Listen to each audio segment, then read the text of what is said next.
একদল খাইছে, আরেক দল খাওয়ার জন্য রেডি হয়ে আছে। আমরা এরকম চাই না। আমরা চাই স্বাধীন সার্বভৌম বাংলাদেশ। আমরা চাই দুর্নীতিমুক্ত বাংলাদেশ। আমি নিউজটা যে কতবার বললাম, এটা কি সম্ভব? 3.25 লাখ কোটি টাকা লুটপাট, মানে লুটপাট করতে করতে এদেশের জনগণকে ফুটপাতে বসায় দিচ্ছে। আমার এক নিকটাত্মীয় সরকারি চাকরিজীবী, উনি আমাকে বললেন, বাংলাদেশের আরেকটা উদাহরণ দেখি। উনি আমাকে বললেন যে প্রতি বছর আমাদের অফিসের ফার্নিচার চেঞ্জ করে। আমি বললাম, প্রতি বছর ফার্নিচার চেঞ্জ করে কেন? বলে যে ফার্নিচার নতুন পারচেজ করলেই তো এখানে টাকা, নতুন কিনতে পারলেই টাকা, নতুন উন্নয়নের সবক শোনাতে পারলেই টাকা। প্রথম আলোর রিপোর্ট, কি আলো? প্রথম আলোর রিপোর্ট, গত 15 বছরে উন্নয়নের নামে লুটপাট হয়েছে প্রায় 3.25 লাখ কোটি টাকা। কার রিপোর্ট? আমাদের বানানো কথা। প্রথম আলোর রিপোর্ট। গত 15 বছরে কারা ছিল জানেন তো? হ্যাঁ, শুধু উনাদেরকেই দোষ দিয়ে লাভ নাই। স্বাধীনতার পর থেকে শুধু শাসকের হাত বদল হয়েছে, আমরা কিছু পাই নাই, ঠিক কিনা বলেন? শুধু উনাদের দোষ দিয়ে কি লাভ? রব্বুল আলামিন বলেন, ওয়ালাকাদ কাররামনা বানি আদম, আমি বনি আদমকে সম্মানিত করেছি, বনি আদমকে মর্যাদা দিয়েছি। ওয়া হামালনাহুম ফিল বাররি ওয়াল বাহর, বনি আদমকে জলে স্থলে স্থলে এবং সমুদ্রে চলাচলের বাহন দিয়েছি। ওয়া রাযাকনাহুম মিনাত তাইয়্যিবাত, তাদেরকে পবিত্র রিজিকের বন্দোবস্ত করেছি। ওয়া ফাদ্দালনাহুম আলা কাসীরিম মিম্মান খালাকনা তাফদীলা, আর আমি আল্লাহ যাদেরকে সৃষ্টি করেছি তাদের মধ্য থেকে বনি আদমকে আমি শ্রেষ্ঠ বানিয়েছি। আমরা আশরাফুল মাখলুকাত, আমরা কি? শ্রেষ্ঠ, সবার চেয়ে সেরা। আমাদের মতো করে আল্লাহ কাউকে বানায় নাই। 2 পায়ে ভর করে শির দ্বারা এরকম স্ট্যান্ড রেখে মাথা উঁচু করে দাঁড়াতে পারে এরকম কোন প্রাণী পৃথিবীতে আছে? এজন্য আল্লাহ বলেন, ওয়ালাকাদ কাররামনা বানি আদম, আমি বনি আদমকে সম্মানিত করেছি, তাদেরকে আমি মর্যাদা দিয়েছি। তাদেরকে আমি যত মর্যাদা দিয়েছি আমার কোন সৃষ্টিকে এত মর্যাদা দেই নাই। পড়েন সুবহানাল্লাহ। I have dignified the status of the sons of Adam. আদমের সব সন্তানের মর্যাদা আমি বাড়িয়েছি। আল্লাহ এখানে বলেননি ওয়ালাকাদ কাররামনাল মুমিনিন, আমি মুমিনের মর্যাদা বাড়িয়েছি, বলেছেন? আল্লাহ এখানে বলেন নাই ওয়ালাকাদ কাররামনাল মুসলিমিন, আমি মুসলিমের মর্যাদা বাড়িয়েছি। আল্লাহ বলেছেন ওয়ালাকাদ কাররামনা বানি আদম, আমি বনি আদমের সম্মান বাড়িয়েছি। হোক সে মুমিন কিংবা কাফের, মুসলিম কিংবা মুশরিক, আস্তিক কিংবা নাস্তিক, আরব কিংবা অনারব, যেই হোক না কেন আদম সন্তান সবগুলার মর্যাদা বাড়ায় দিয়েছে কে? সবার মর্যাদা আল্লাহ বাড়িয়েছে। মানুষ হিসেবে মর্যাদা। বিশ্বনবী সাল্লাল্লাহু আলাইহি ওয়াসাল্লাম ইহুদির লাশ দেখে দাঁড়িয়ে গেলেন। কার লাশ? ইহুদির লাশ দেখে দাঁড়ায় গেলেন। সাহাবারা বললেন, ইয়া রাসূলুল্লাহ, আপনি দাঁড়ালেন যে, এটা তো ইহুদির লাশ। বিশ্বনবী বললেন, আওয়ালাইসাত নাফসান, এটা কি মানুষ নয়? এটা হোক ইহুদি হোক খ্রিস্টান, এটা তো মানুষ। আমি মানুষ দেখে দাঁড়িয়েছি। আই স্যালিউট দ্য হিউম্যানিটি, আমি মানবতাকে সম্মান করেছি। পড়েন সুবহানাল্লাহ। তাহলে এই জমিনে মানুষের মর্যাদা বেশি, হোক আস্তিক হোক নাস্তিক, হোক মুমিন কিংবা কাফের। আদমের সন্তান হলে, মানুষ হলেই তার মর্যাদা বাড়িয়েছে কে? আমার কলিজার টুকরা যশোরের ভাইয়েরা, মানুষের মর্যাদা আল্লাহ এত বাড়িয়েছেন, মানুষ জীবিত থাকলেও যেমনি মর্যাদাবান, মরে গেলেও মর্যাদাবান। সুবহানাল্লাহ পড়েন। মানুষ মরে গেলে এই ডেড বডিটা কি হয়? পচে যায়, গলে যায়, মাটির সাথে মিশে যায়। তাই বলে আপনি ডেড বডির সাথে যাচ্ছে তাই করতে পারবেন না। পারবেন? কেউ যদি অন্যায় করে তাকে যদি আপনি শাস্তির আওতায় আনেন, যা মনে চায় করতে পারবেন না। তারা আগুন দিয়ে পোড়াতে পারবেন না, নাক কাটতে পারবেন না, কান কাটতে পারবেন না, অঙ্গ বিকৃতি করতে পারবেন না।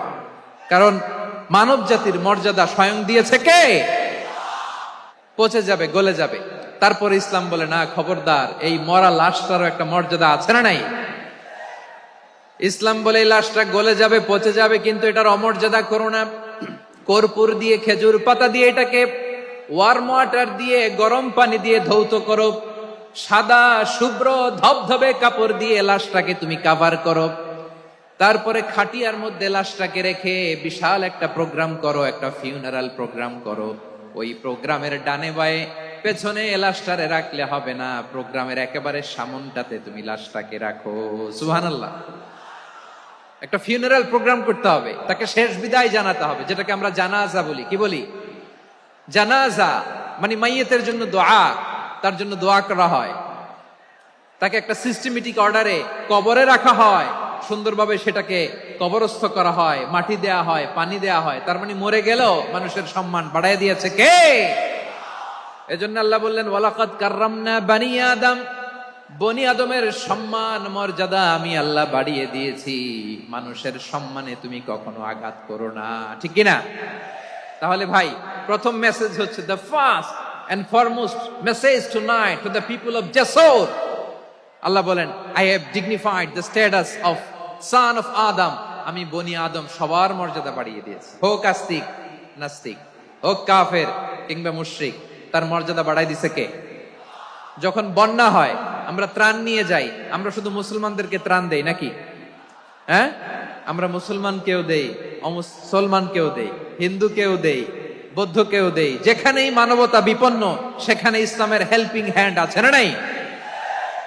সুবহানাল্লাহ। কি দিন আমরা পেয়েছি, কি বিধান আমরা পেয়েছি। ওয়ালাকাদ কাররামনা বানি আদম, আমি বনি আদমকে সম্মানিত করেছি। এরপর আল্লাহ বললেন ওয়া হামালনাহুম ফিল বাররি ওয়াল বাহর, মানুষকে স্থলে এবং সমুদ্রে চলাচলের বাহন আমি দিয়েছি। স্থলে কিভাবে চলবে, জলে কিভাবে চলবে, এই বাহনের ব্যবস্থা করেছে কে? সেন্ট্রাল থেকে, সেন্ট্রালি যে ইনস্ট্রাকশন আসবে সেই ইনস্ট্রাকশনের এক চুল আমরা ডানে বায়ে যাব না। এইটা গণজাগরণের জন্য এইটা দরকার, ইসলামী বিপ্লবের জন্য এইটা দরকার। আমি চলাচলের যানবাহনের ব্যবস্থা করেছি।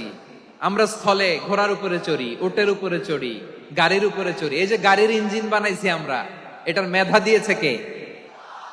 আবার সাগরের মধ্যে আমরা নৌযান, জলযান, বড় বড় জাহাজ দিয়ে এক মহাদেশ থেকে আরেক মহাদেশ যাই, এক দেশ থেকে মালামাল গুলো আরেক দেশে পাঠাই। সাগরের ভেতরে নৌকা গুলোরে ধরে রাখলো কে? ওয়াল ফুলকিল্লাতী তাজরি ফিল বাহরি বিমা ইয়ানফাউন নাস, মানুষের উপকার আছে এরকম সরঞ্জামাদি নিয়ে সাগরের উপরে বিশাল বিশাল জলযানগুলো চলে। এগুলো ডুবে যায় না, কাত হয়ে যায় না, পড়ে যায় না। এগুলোকে স্থিতিস্থাপকতাকে ঠিক করে রাখলো কে? আপনারা জাহাজ দেখেছেন? জাহাজ, হ্যাঁ, বাড়ি চট্টগ্রাম হইলে দেখতে পারতেন। দেখছেন? বিশাল বিশাল জাহাজ, বিশাল জাহাজ মালামাল নিয়ে এক মহাদেশ থেকে আরেক মহাদেশে যায়। গত মাসে আমার জাপান সফর ছিল। এই যে বাংলাদেশে যে গাড়িগুলো চালান, বেশিরভাগ গাড়ি আসে কিন্তু জাপান থেকে। হাজার হাজার গাড়ি একটা জাহাজ বহন করতে পারে, হাজার হাজার গাড়ি। এটারে সাগরের মধ্যে ভাসাইলো কে? সবাই বলুন, ভাসালো কে? হাজার হাজার গাড়ি নিয়ে জাপানিজ গাড়িগুলো আমাদের চট্টগ্রামের এয়ারপোর্টের বন্দরে ভিড়ে। যুক্তরাষ্ট্রে আমি দেখেছি বিশাল বিশাল জাহাজ। আপনারা টাইটানিক জাহাজের নাম শুনেছেন? টাইটানিকেরও 8 গুণ 10 গুণ বড়। সুবহানাল্লাহ কইবেন না? টাইটানিক জাহাজের 8 গুণ 10 গুণ বড় একটা জাহাজ আছে, আইকন অফ দ্য সি, আমি দেখে এসেছি। রয়্যাল ক্যারিবিয়ান দেখে এসেছি। সাগরের সামনে জেটিতে যখন দাঁড়ালাম, জাহাজটা যখন যায়, আমার মনে হচ্ছে একটা শহর, গোটা শহর, the entire city is floating on the water. পুরো একটা শহর মনে হয় পানির উপর দিয়ে ভেসে যাচ্ছে। পড়েন সুবহানাল্লাহ। এই যে আইকন অফ দ্য সি, এই ক্রুজ, এই জাহাজটা, এটার ভিতরে স্টেডিয়াম আছে। কিসের ভিতরে স্টেডিয়াম? কথা বুঝে নাই বোধহয়। স্টেডিয়াম কিসের ভিতর? সুইমিং পুল আছে, শপিং মল আছে, রেস্টুরেন্ট আছে, ক্লাব আছে, 3000 4000 রুম বিশিষ্ট, কক্ষ বিশিষ্ট হোটেল আছে। এই সবগুলোর নিয়ে এগুলো চলে সাগরের এই দোলার মধ্যে, জলোচ্ছ্বাসের মধ্যে। এই সাগরের ভেতরে এই জাহাজগুলোর ভাষায় রাখছে কে? সূরা আর রহমানে আল্লাহ তাআলা বললেন ওয়ালাহুল জাওয়ারিল মুনশাআতু ফিল বাহরি কাল আ'লাম ফাবিআইয়ি আলা, সবাই পড়েন ফাবিআইয়ি আলাই রাব্বিকুমা তুকাযযিবান। পাহাড় সম বড় বড় জাহাজগুলো মাল বোঝাই করে সাগরের মধ্যে ভেসে বেড়ায়। এগুলো দিয়ে মালামাল বহন করা যায়, মানুষরা এক দেশ থেকে আরেক দেশে যায়। এই জাহাজগুলোরে সাগরের ভেতরে ভাসায় রাখলো কে? এই আয়াতের ভেতরে আল্লাহ তাআলা সূরাত বনী ইসরাঈলের এই চমৎকার আয়াতের ভেতরে আল্লাহ তাআলা বেসিক্যালি মানব জাতির প্রতি তার 4টি স্পেশাল অনুগ্রহের কথা বলেছেন। কয়টি? 2টা বলে ফেলছি। 1 নাম্বার, ওয়ালাকাদ কাররামনা বনী আদম, আমি বনী আদমের সম্মান বাড়াইছি। নাকি মুসলমানদের? নাকি মুসল্লিদের? কার সম্মান বাড়িয়েছি? বনী আদমের। তাহলে human dignity, the first part of the verse talks about the human dignity. 2 number অংশ আল্লাহ তাআলা বললেন ওয়া হামালনাহুম ফিল বাররি ওয়াল বাহর, স্থলে এবং সমুদ্রে আমি তাদের জন্য চলাচলের বাহন দিয়েছি। সুবহানাল্লাহ।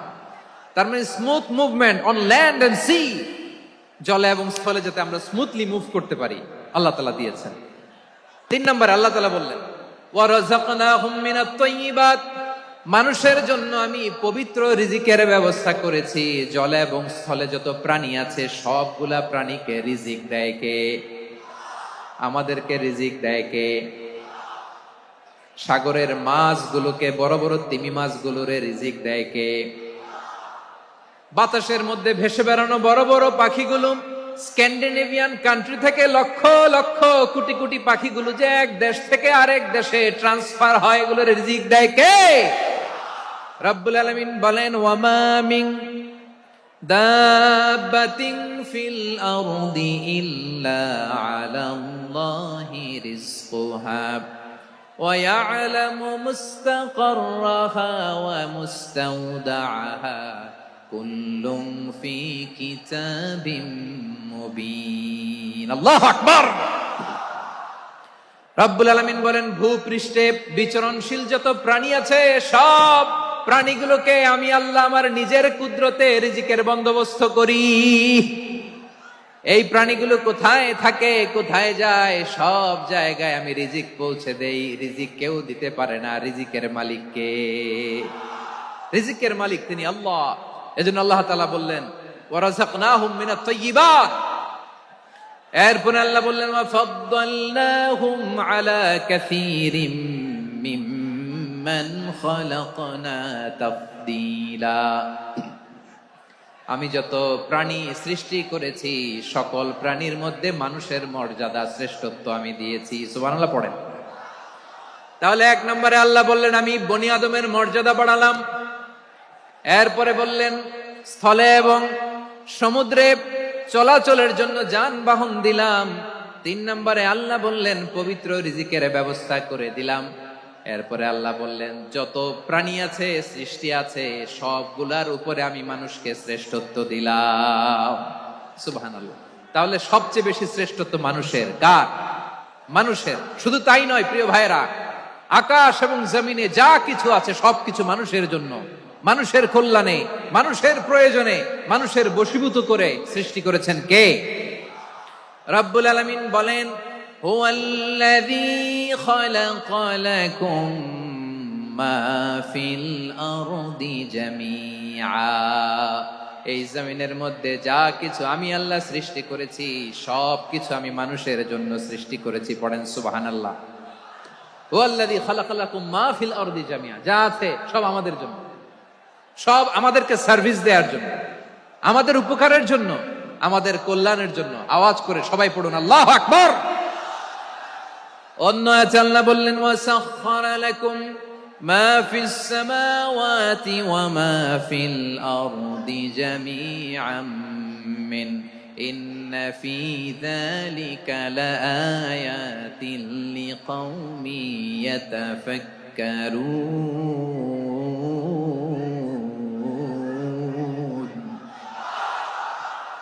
প্রথমে আয়াতে আল্লাহ বললেন জমিনে যা আছে সব তোমাদের কল্যাণে আমি সৃষ্টি করলাম। এরপরে আল্লাহ বললেন আকাশেও যা আছে সব তোমাদের জন্য সৃষ্টি করলাম, তোমাদের অনুগত বানায় দিলাম। পড়েন সুবহানাল্লাহ। মানুষের কি ব্রেইন দেখেন, মানুষ জমিন ছেড়ে আকাশে চলে যায়। পাখি দেখে মানুষের শখ হলো, পাখি যেহেতু উঠতে পারে আমরাও পারবো। অরবিল রাইট, উইলবার রাইট, দুই ভাই মিলে আঁকাঝোঁকা করতে করতে করতে করতে প্লেন বানায় ফেললো। কোন সুবহানাল্লাহ। এখন পাখিও ওরে, আমরাও ওরি। এরপরেই মানুষের কৌতূহল থামে না এখানে। মানুষ চলে গিয়েছে চাঁদে। কোথায় গেছে? এখন কিন্তু চাঁদে জমি বিক্রি হয় জানেন। পৃথিবী নিয়ে মারামারি শেষ, রাশিয়া আমেরিকা এখন ধরছে চাঁদ আর মঙ্গল গ্রহ। এখন চাঁদে জমি বিক্রি হয়, মঙ্গলে জমি বিক্রি হয়। এই চাঁদ, মঙ্গল, বৃহস্পতি, শনি সব আল্লাহ তাআলা আমাদের জন্য বানিয়েছেন। সুবহানাল্লাহ পড়েন। মানুষ সাগরের উপরে চড়ে, শূন্যে ভেসে বেড়ায়, পাহাড় কেটে সুড়ঙ্গ বানায়, টানেল বানায়। মানুষ ব্রডব্যান্ডের লাইন নিয়ে যায় সাগরের ভেতর দিয়ে, এক দেশ থেকে আরেক দেশে, এক মহাদেশ থেকে আরেক মহাদেশে। সুবহানাল্লাহ পড়েন। তার মানে গোটা বিশ্বের সবকিছুর উপরে control, superiority over all creatures, সবকিছুর উপর কন্ট্রোল, মনিটরিং, নিয়ন্ত্রণ, এটা প্রতিষ্ঠা করে দিয়েছে কে? এজন্যই মানুষের শ্রেষ্ঠত্ব। ওয়ালাকাদ কাররামনা বানি আদম, আমি বনি আদমের সম্মান বাড়িয়েছি, মর্যাদা আমি বাড়িয়ে দিয়েছি এই কারণে, কারণ মানুষ সবকিছুর উপর নিয়ন্ত্রণ নিতে পারে। মানুষকে নিয়ে এই কোরআনের সব আলোচনা, মানুষকে নিয়ে এই কোরআনের সব। তাই কোরআনের কেন্দ্রীয় আলোচ্য বিষয় হচ্ছে মানুষ। কোরআনের কেন্দ্রীয় আলোচ্য বিষয় কি? যশোরের ভাইয়েরা বুঝে থাকলে সবাই বলবেন, কোরআনের কেন্দ্রীয় আলোচ্য বিষয় কি? এই মানুষ কোরআনের কেন্দ্রীয় আলোচ্য বিষয়। মানুষকে আল্লাহ স্বাধীনতা দিয়েছেন। ফামান শাআ ফালইউমিন ওয়া মান শাআ ফালইয়াকফুর। চাইলে মুমিন হতে পারো, চাইলে কাফের হতে পারো, তোমার ইচ্ছা। তবে জেনে রাখো, মুমিন হলে পাবা জান্নাত, কাফির হলে পাবা জাহান্নাম। নাও দ্য ডিসিশন ইজ ইয়ার্স। সিদ্ধান্ত তোমার, জান্নাতে যাবা না জাহান্নামে যাবা। যশোরের ভাইয়েরা আওয়াজ করে বলুন, কই যেতে চান, জান্নাতে না জাহান্নামে? ডান দিকে না বাম দিকে? ডানপন্থী না বামপন্থী? চিল্লা চিল্লি না চুপচাপ? মানুষ চাইলে অনেক ভালো হইতে পারে, ভালোর রাস্তাও খোলা, খারাপ হওয়ার রাস্তাও খোলা। ভালো হইলে মানুষ অনেক ভালো, খারাপ হইলে অনেক খারাপ। ভালো হইলে সবচেয়ে ভালো, খারাপ হইলে সবচেয়ে খারাপ। এজন্য সিদ্ধান্ত আপনাকে নিতে হবে। আল্লাহ তাআলা বলছেন, লাকাদ খালাকনাল ইনসানা ফি আহসানি তাকওয়িম সুম্মা রাদাদনাহু আসফালা সাফিলিন। আমি মানুষকে অনেক সুন্দর অবয়বে, সুন্দর আকৃতিতে সৃষ্টি করেছি।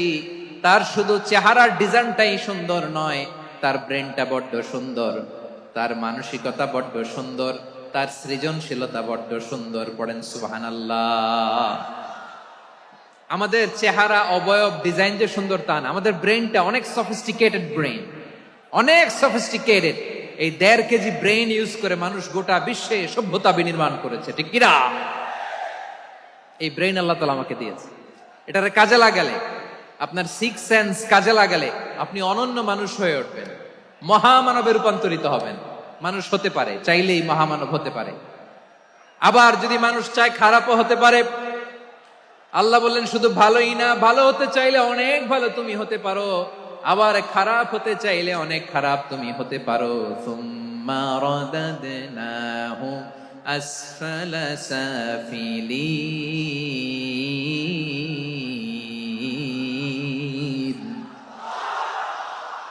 খারাপ হলে একেবারে খারাপ হতে পারো, নিকৃষ্ট হলে একেবারে নিকৃষ্ট হতে পারো, ভালো হলেও ভালো হতে পারো। কোন সুবহানাল্লাহ।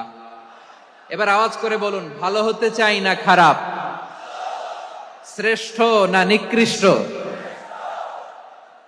মানুষ ভালো হলে মানুষ ফেরেশতার চেয়েও ভালো, মানুষ খারাপ হলে সে পশুর চেয়েও খারাপ। কথা ঠিক কিনা বলেন? ভালো হলে ফেরেশতার চেয়েও ভালো, খারাপ হলে পশুর চেয়েও নিকৃষ্ট। তার মানে শ্রেষ্ঠত্বে মানুষ, শ্রেষ্ঠত্বে ফেরেশতাকে হার মানায়, আর অধপতনে শ্রেষ্ঠত্বে ফেরেশতাকে ছাড়িয়ে যায়, আর অধপতনে পশুকেও হার মানায়।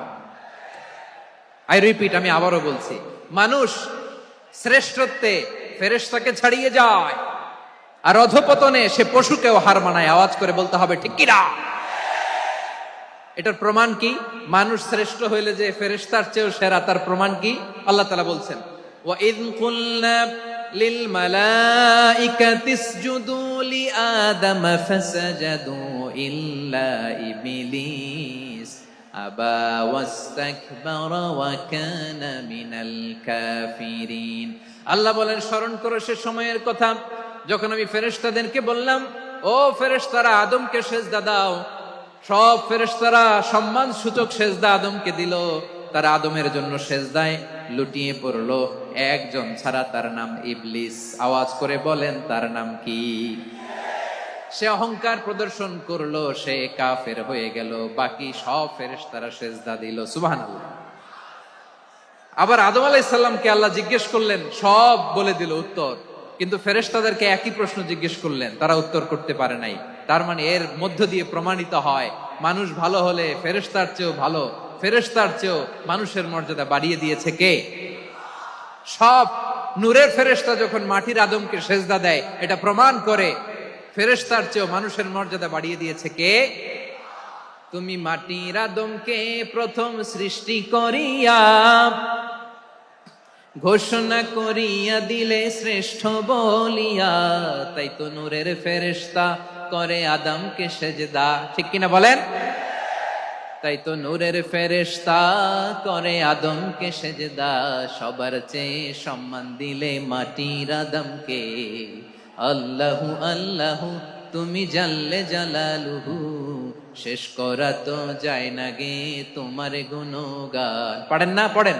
আল্লাহু আল্লাহু তুমি জাল্লে জালালুহু, শেষ করা তো যায় না গে তোমার গুণগান। আল্লাহু আল্লাহু আল্লাহু আকবার। আদমের মর্যাদা বেশি, মানুষের মর্যাদা বেশি, মানুষ শ্রেষ্ঠ তার প্রমাণ নূরের ফেরেশতা মাটির আদমকে সেজদা করে। আওয়াজ করে বলেন ঠিক কিনা? তাহলে মানুষ ভালো হলে ফেরেশতার চেয়ে ভালো। আবার মানুষ যদি খারাপ হয়, সে পশুর চেয়েও খারাপ। অধপতনে পশুত্বকে হার মানায়। তার প্রমাণ কি? তার প্রমাণ হচ্ছে যশোরের ভাইরা দেখবেন পত্রিকায়, নিউজ পেপারে মাঝে মাঝে এরকম দেখা যায়, এক মানুষ আরেক মানুষকে হত্যা করে। দেখেন, মানুষ যদি খারাপ হয় সে পশুকেও হার মানায়। চিল্লায় বলো ঠিক কিনা?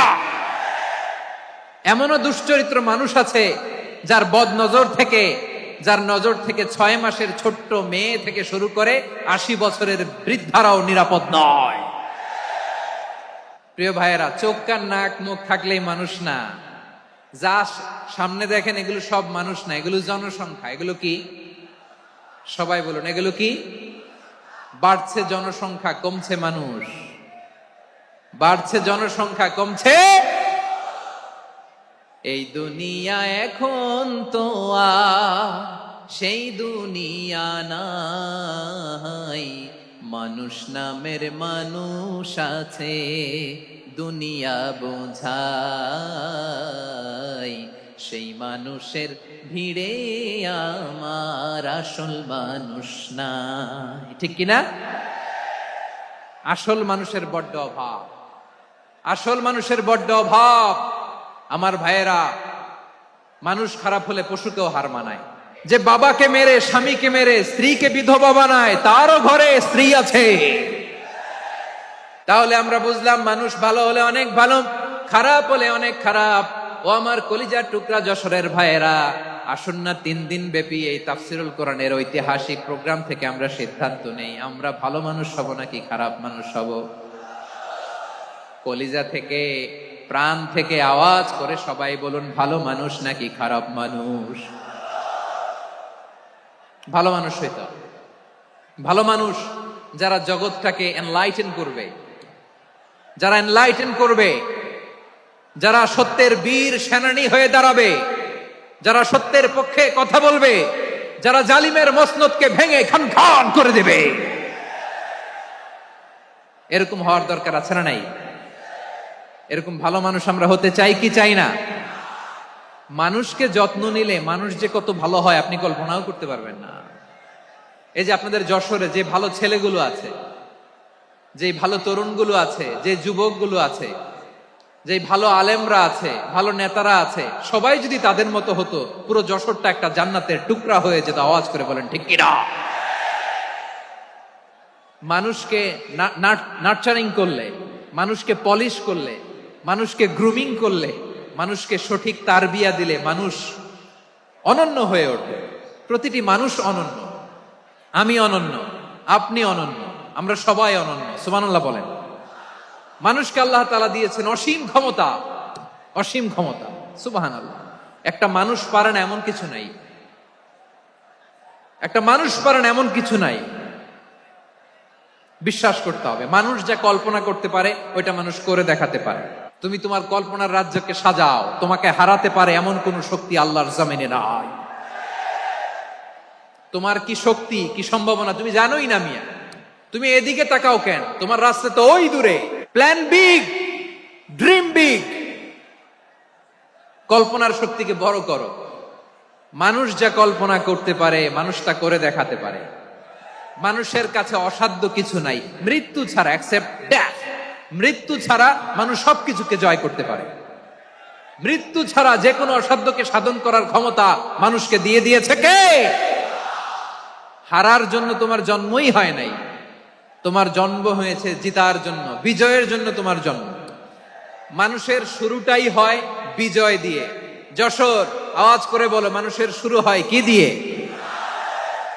আমরা যখন আমার পিতার পৃষ্ঠদেশে ছিলাম, পিতার পৃষ্ঠদেশ থেকে শুক্রাণু যখন মায়ের গর্ভদেশে যেয়ে পড়ে, কতটা শুক্রাণু ভ্রমণ শুরু করে জানো? 20 কোটি শুক্রাণু। একবার সিমেন আউট হলে সেখানে 20 কোটি শুক্রাণু থাকে, ভ্রমণ শুরু করে। ওই 20 কোটি শুক্রাণুর মধ্য থেকে তুমি আমি আজকে এক বিকশিত শুক্রাণু মানব রূপে পৃথিবীতে এসেছি। সুবহানাল্লাহ। ওই 20 কোটি শুক্রাণুর প্রতিযোগিতায় সবাইরে পেছনে ফেলে সেদিন আমি সফল হয়েছিলাম, সেদিন আমি বিজয়ী হয়েছিলাম। সেদিন আমি এত ছোট ছিলাম, মাইক্রোস্কোপ দিয়েও আমার অস্তিত্ব টের পাওয়া যায় না। আমি এত তুচ্ছ ছিলাম, নগণ্য ছিলাম। আমার কান ছিল না, আমার চোখ ছিল না, আমার হাত ছিল না, আমার জন্য রিকমেন্ডেশন করার মতো মামু ছিল না, খালা ছিল না, কেউ ছিল না। তারপরেও ওই প্রতিযোগিতায়, ওই কম্পিটিশনে যখন আমারে কেউ হারাতে পারে নাই, আল্লাহর জমিনেও আমারে কেউ হারাতে পারে না। হারার জন্য তোমার জন্মই হয় নাই, তুমি আসছোই জিতার জন্য। সুবহানাল্লাহ। বিশ্বনবী বলেন, আন-নাসু মাআদিন কামাআদিনি যাহাবি ওয়াল ফিদ্দা খিয়ারুহুম ফিল জাহিলিয়াতি খিয়ারুহুম ফিল ইসলাম। Peoples are like mines of gold and silver. সোনার খনি, রূপার খনি, এর চেয়ে বড় খনি হচ্ছে এই মানব সম্পদের খনি। আওয়াজ করে বলেন আল্লাহু আকবার। আল্লাহ তাআলা এই সম্পদ আমাদেরকে দিয়েছে। বিশ্বনবী বলেন, মানুষ হচ্ছে খনির মতো। খিয়ারুহুম ফিল জাহিলিয়াতি খিয়ারুহুম ফিল ইসলাম। জাহিলি যুগে যারা সেরা, ইসলামেও তারা সেরা। ইদা ফাকুহু, যদি তারা বুঝবান হয় তাহলে তাদেরকে সেরা বানায় দিবে কে? তাহলে মানুষের চেয়ে সেরা কেউ হতে পারে? মানুষের চেয়ে অনন্য কেউ হতে পারে? মানুষকে কেউ হারাতে পারে? আওয়াজ করে বলো, তোমাকে কেউ হারাতে পারবে? এই সাহস জাগছে আজকের আলোচনা থেকে। আমি তুমি অনন্য, আমাকে তোমাকে হারায় দেওয়া এত সহজ না, ঠিক কিনা? একটা কথা জীবনের সাথে সেট করে নিতে হবে, আমি জিতি নয় শিখি, আমি কখনো হারি না। জীবনের সাথে সেট করে নাও, জেনজি অফ জেসর, আমি কখনো হারি না, আমি হয় জিতি নয় শিখি। চিল্লায় বলো ঠিক কিনা? আমি কখনো হারি না, আমার হারানো এত সোজা না। কি সাহস জাগছে? বুকে সাহস জাগছে? তাকবীর পড়ো, লিল্লাহে তাকবীর। তাহলে বিশ্বনবী বললেন, নাসু মাআদিন, মানুষ হচ্ছে খনি। এই ধাক্কা ধাক্কি, আমি জানি এগুলো ভালোবাসার ধাক্কা ধাক্কি, এজন্য আমি সহ্য করে নেই। এগুলো যে ভালোবাসার ধাক্কা ধাক্কি এটা আমরা বুঝি। পৃথিবীর কোন আইন, সিকিউরিটি প্রটোকল দিয়ে এটারে মানানো যাবে না, কারণ এটা তো ভালোবাসা, লাভ। লাভ কোন আইন কানুন দিয়ে বাধা যায় না, মানানো যায় না, ঠিক কিনা বলো? আল নাসু মাআদিন, মানুষ হচ্ছে খনি। এই খনির যত্ন নিতে হবে। আমার মা বাবা যারা এসেছেন, আপনার ছেলে মেয়ের যত্ন নেন। আপনার ছেলের মধ্যে যে কি পটেনশিয়াল আপনি জানেন না। আপনার এই ছোট্ট অবুজ ছেলেটাই আগামী দিনের শায়েখ আহমদুল্লাহ হবে।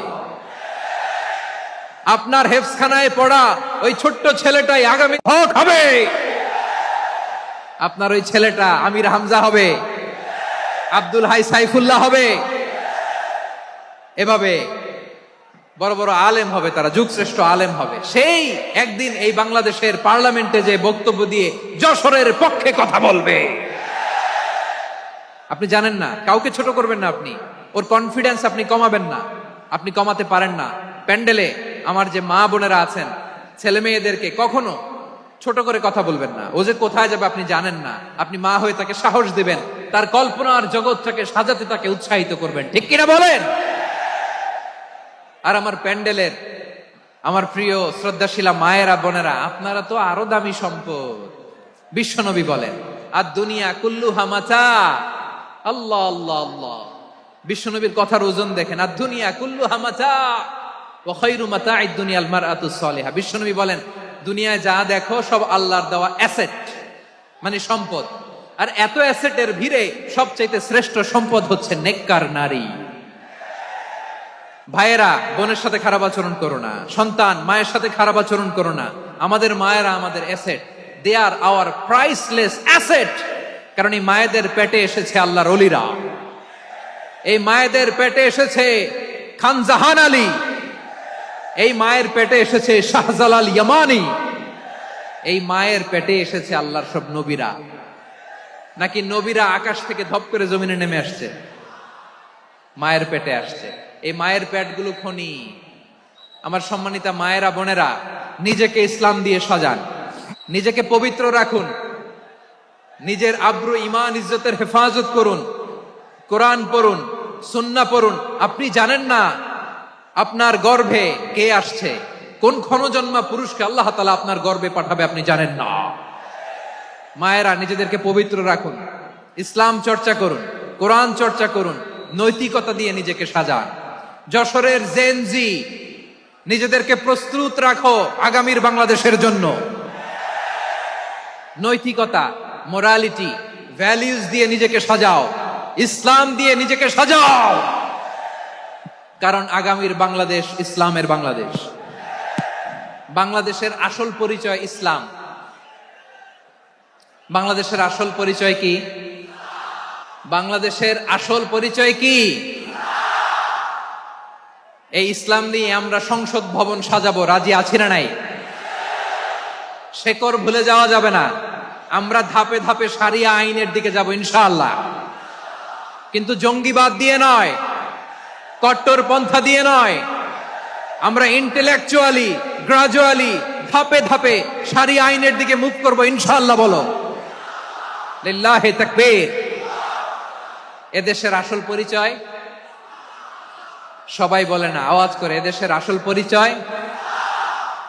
এদেশে আজান শুনে সূর্য ওঠে শহর গ্রামে, এদেশে আজান শুনে সূর্য ডুবে সন্ধ্যা নামে, এদেশে সকল কাজে সবাই বলে বিসমিল্লাহ, এদেশে ভালো কিছু দেখে শুনে হাসি মুখে সবাই বলে মাশা আল্লাহ, সুবহানাল্লাহ সুবহানাল্লাহ সুবহানাল্লাহ সুবহানাল্লাহ সুবহানাল্লাহ সুবহানাল্লাহ সুবহানাল্লাহ সুবহানাল্লাহ। ও নবীন তরুণ, তোমার কিসের এত ভয়? জেনে রেখো বাংলাদেশের আসল পরিচয়। বাংলাদেশের আসল পরিচয় ইসলাম। আওয়াজ তুলে বলো, আসল পরিচয় কি? এদেশে পরস্পরে দেখা হলে দেয় সালাম, এদেশে আমজনতার হৃদয় জুড়ে পাক কালাম, ঠিক কি না? এদেশে বিপদ এলে সর্বজনে সর্বক্ষণে দোয়া পড়ে ইন্না লিল্লাহ সুবহানাল্লাহ সুবহানাল্লাহ সুবহানাল্লাহ সুবহানাল্লাহ। এদেশে আজান শুনে সূর্য ওঠে শহর গ্রামে, এদেশে আজান শুনে সূর্য ডুবে সন্ধ্যা নামে, এদেশে সকল কাজে সবাই বলে বিসমিল্লাহ, এদেশে ভালো কিছু দেখে শুনে হাসি মুখে সবাই বলে মাশা আল্লাহ সুবহানাল্লাহ। আওয়াজ করে সুবহানাল্লাহ সুবহানাল্লাহ সুবহানাল্লাহ সুবহানাল্লাহ। সবাই একসাথে সুবহানাল্লাহ সুবহানাল্লাহ সুবহানাল্লাহ সুবহানাল্লাহ। এদেশের আসল পরিচয় কি? আওয়াজ করে বলতে ভয় লাগে। এদেশের আসল পরিচয় কি? ইসলাম দিয়ে আমাদের সংসদ ভবন চলুক, আমরা চাই কি চাই না? বঙ্গভবনে লা ইলাহা ইল্লাল্লাহর পতাকা উড়ুক, আমরা চাই কি চাই না? প্রতিটি জেলা অফিসে, ডিসি অফিসে লা ইলাহার পতাকা ঝুলুক, আমরা চাই কি চাই না? যশোর, আওয়াজ করে বলো, ভালো মানুষ না খারাপ মানুষ? বুঝে বলছে তো? মানুষ ভালো হলে যে কত ভালো। এই মানুষকে যত্ন নিলে, মানুষকে মানুষ বানালে যে সে কি হতে পারে শুনবা। মানুষকে যত্ন নিলে মানুষের মধ্যে যারা কি পটেনশিয়াল রেখেছে। আমি জাপানের দুইটা উদাহরণ দেই। জাপানের, আল্লাহ, 2022 সালে জাপানের সাথে জার্মানির খেলা, ফিফা ওয়ার্ল্ড কাপ 2022। এক পক্ষে জাপান, আরেক পক্ষে কোন দেশ? কথা শোনে নাই। এক পক্ষে কোন দেশ, আরেক পক্ষে সবাই। এক পক্ষে, আরেক পক্ষে। ওই খেলায় জিতেছিল জাপান, জিতেছিল 22 সালের এই ফিফা ওয়ার্ল্ড কাপে। জাপান ফুটবল খেলায় জিতে, as a part of their celebration তারা খেলার পরে পুরো স্টেডিয়ামটারে ক্লিন করে। The fan base of Japan, লক্ষ লক্ষ মানুষ খেলা দেখতে যায়, তো এত ডাস্টবিনও তো নাই। তো যারা ডাস্টবিনে জায়গা পায় নাই, তারা এই যে চকলেটের প্যাকেট, পানির বোতল, চিপসের প্যাকেট তারা এদিকে সেদিকে রেখে দিয়েছে। জাপানের ভক্তরা, জাপানের ফলোয়াররা, as a part of their celebration তারা খেলার পরে পুরো স্টেডিয়ামের সব ময়লা আবর্জনা ক্লিন করে তারপরে বিদায় নিয়েছে। তাদেরকে কি ক্লিন করার দায়িত্ব দেয়া হয়েছিল? এই যশোর, জাপানের যে ছেলেরা খেলা দেখতে গেছিল ওদেরকে কি ক্লিন করার দায়িত্ব দিছিল? তারা কি স্টেডিয়ামের পরিচ্ছন্নতা কর্মী? তাদের আকল, তাদের সিক্স সেন্স তাদেরকে বলেছে। ছোটবেলা থেকে জাপান গভর্নমেন্ট ওদেরকে এত পরিচ্ছন্নতা শেখায়, ক্লিনলিনেস অ্যাওয়ারনেস ক্যাম্পেইন করায়। ক্লাসে আমি দেখেছি, ক্লাসে নিজের বেঞ্চ নিজে মুছে, ক্লাসের মাঝখানে একটা সময় দেয়, নিজের টেবিল নিজে মুছে, নিজের ক্লাসরুমটা নিজে পরিষ্কার করে। রাস্তাঘাটে একটা ধুলা নাই, ময়লা নাই, একটা টিস্যু নাই। খেলার পরে গোটা বিশ্বকে তাক লাগিয়ে দিয়েছে। জাপানের ফ্যানরা সবার রেখে যাওয়া গার্বেজ, টিস্যু, বোতল পরিষ্কার করে তারপরে স্টেডিয়াম থেকে বিদায় নিয়েছে। আমরা কেন এমন হইতে পারলাম না? আমরা কেন এমন হইতে পারলাম না? জাপানের যারা এগুলো করছে ওদের 3টা করে চোখ না? চোখ তো 3টা, জাপানো লাগো। জাপানো লাগো হাত তো 4টা, কান তো 6টা। হ্যাঁ, নাকি আমার মতো 2 হাত 2 কানওয়ালা মানুষ? চোখে দেখলে ওটা মানুষ না। চিন্তা করছেন? তার মানে জাপানিজদেরকে যে গ্রুমিং করে শিখানোর মাধ্যমে পরিচ্ছন্ন বানানো গেছে। ওরা যেমনি মানুষ, আমরাও মানুষ। আমাদের সন্তানদেরকে শেখালে তারাও পারবে। পারবে কিনা? 2 নম্বর উদাহরণ বলি। চট্টগ্রাম ফেনীতে যারা গিয়েছেন, মেঘনা গোমতী ব্রিজ প্রকল্প নাম শুনছেন? মেঘনা একটা ব্রিজ পার হওয়া লাগে। এই মেঘনা গোমতী, এখানে 3টা ব্রিজ, কাঁচপুর সহ এই 3টা ব্রিজের নির্মাণ কাজ, রেনোভেশনের কাজ দেয়া হয়েছিল জাপানের একটা কোম্পানিকে। কাকে? জাপানের কোম্পানি। নির্মাণ শেষে 738 কোটি টাকা বেঁচে গেছিল, এটা গভর্নমেন্টের হাতে দিয়ে তারা বিদায় নিয়েছে। কত টাকা? 738 কোটি টাকা। যত প্রাক্কলিত ব্যয় নির্ধারণ করা হয়েছে সব টাকা সরকার, তৎকালীন সরকার 2019-এর সরকার, কারা ছিল তো জানেন? এই 2019-এর সরকার তাদেরকে দিয়েছে। তারা রিনোভেশন নির্মাণ শেষে 738 কোটি টাকা অতিরিক্ত বেঁচে গেছিল, এটা আবার গভর্নমেন্টের হাতে বুঝাই দিয়ে তারা বিদায় নিচ্ছে। আমরা কেন এমন হইতে পারলাম না? জাপানের ওরাও মানুষ, আমরাও মানুষ।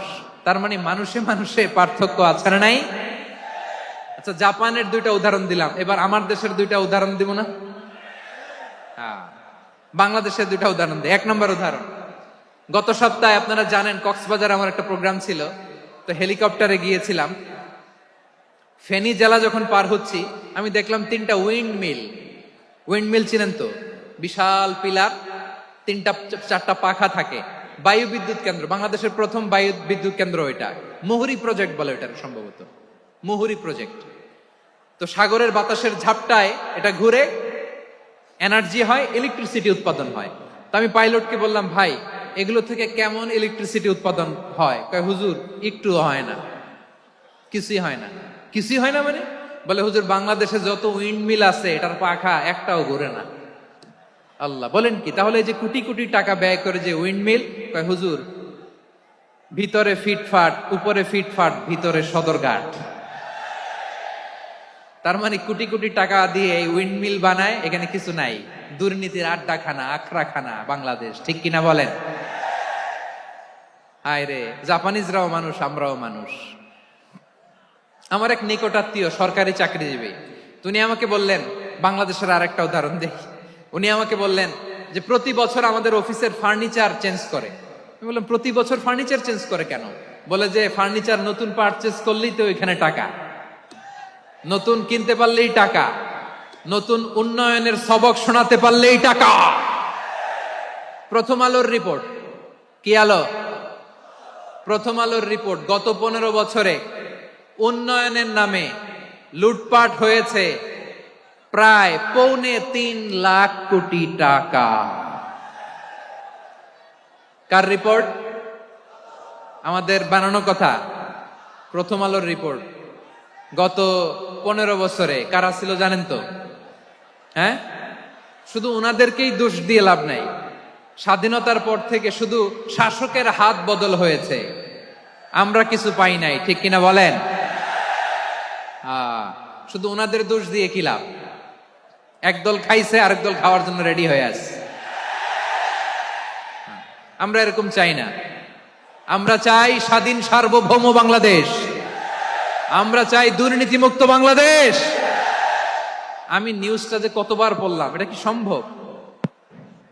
3.25 লাখ কোটি টাকা লুটপাট, মানে লুটপাট করতে করতে এদেশের জনগণকে ফুটপাতে বসায় দিচ্ছে।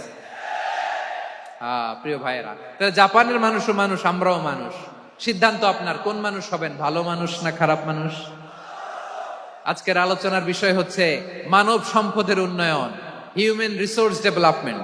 It's a process to increase the capacity of knowledge, skill, capacity of the people of a country. একটা দেশের মানুষের জ্ঞান, তাদের দক্ষতা কি করে বাড়ানো যায়, বাড়িয়ে দেশের উন্নয়ন করানো যায়, এটাই হচ্ছে মানব সম্পদ উন্নয়নের মূল কথা।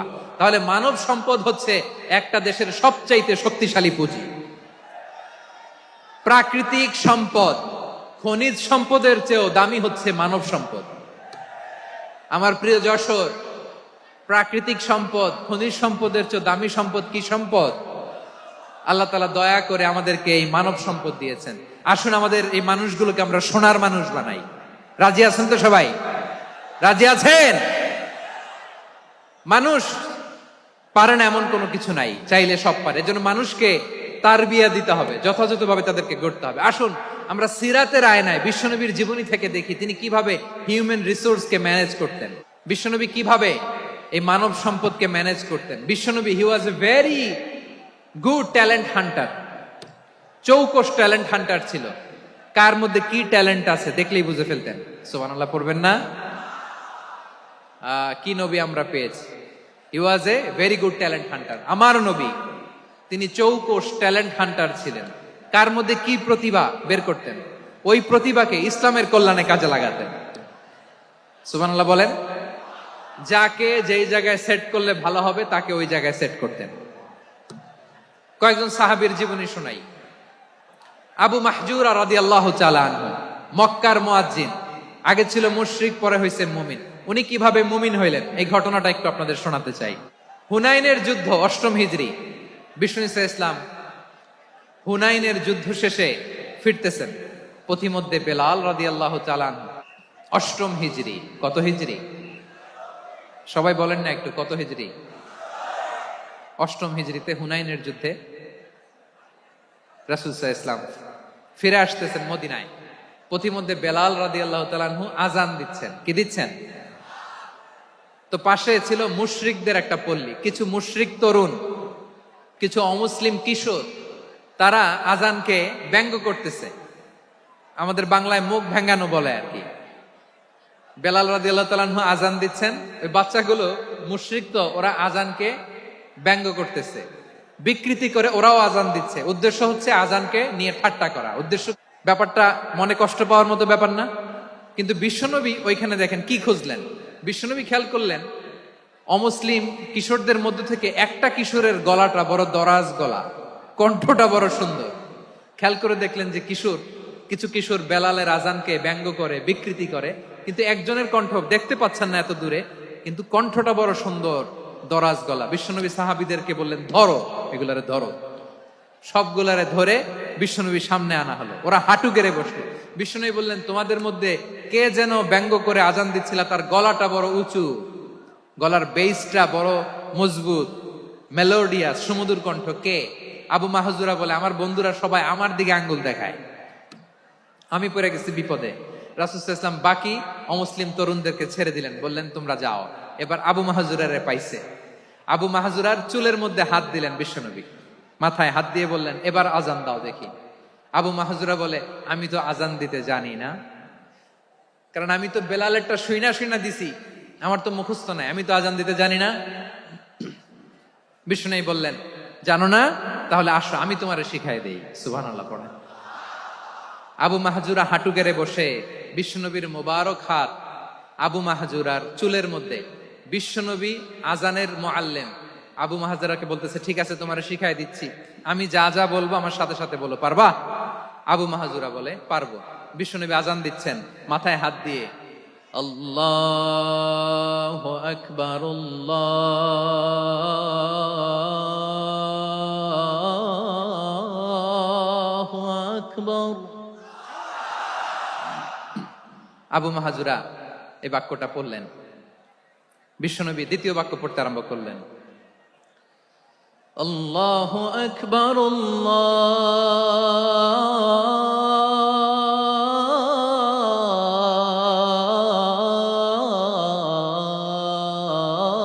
আল্লাহু আকবার। আবু মাহজুরা এই বাক্যটা বললেন। বিশ্বনবী আবু মাহজুরার মাথার মধ্যে হাত দিয়ে তৃতীয় বাক্য বললেন, আশহাদু আল্লা ইলাহা ইল্লাল্লাহ,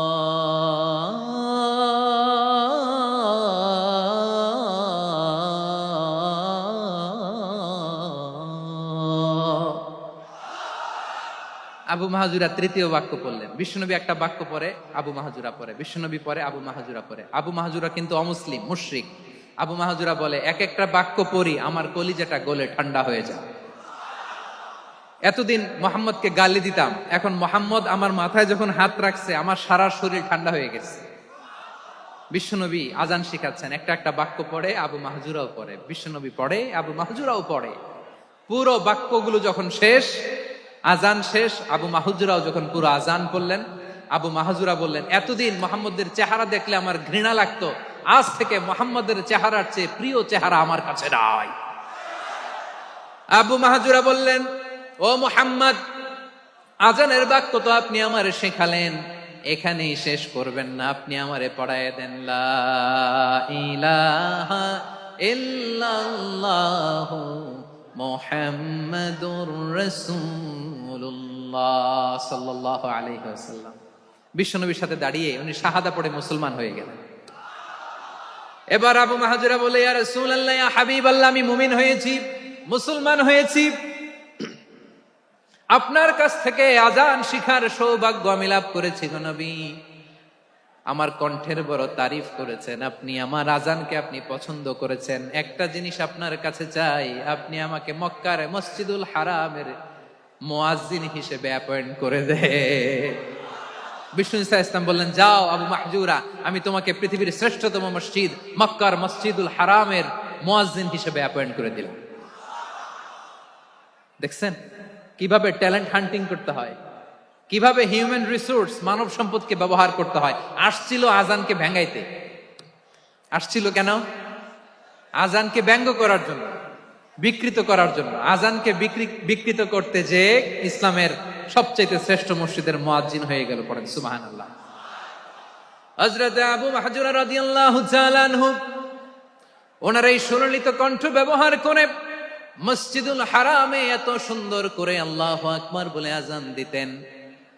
মানুষগুলোর, মুসল্লিগুলোর, মক্কাবাসীর হৃদয়কে তিনি বিগলিত করে দিতেন, মানুষের হৃদয়কে ঠান্ডা হয়ে যেত। শুধু এখানেই শেষ না আমার যশোরের ভাইয়েরা।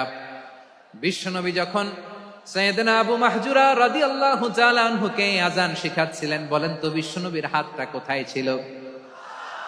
আবু মাহজুরার মাথার সামনে, এই চুলের উপরে ছিল। আবু মাহজুরা ওই স্মৃতিটাকে ধারণ করবার জন্য, ওই স্মৃতিকে বহন করার জন্য বিশ্বনবীর মোবারক হাত আবু মাহজুরার কপালের চুলের যেই জায়গায় লেগেছে, মৃত্যুর আগের দিন পর্যন্ত আবু মাহজুরা মাথার ওই চুলে কোনোদিন ছুরি আর কামার লাগায় নাই, সেখানে কেচি লাগায় নাই, চুলের মধ্যে খুর লাগায় নাই।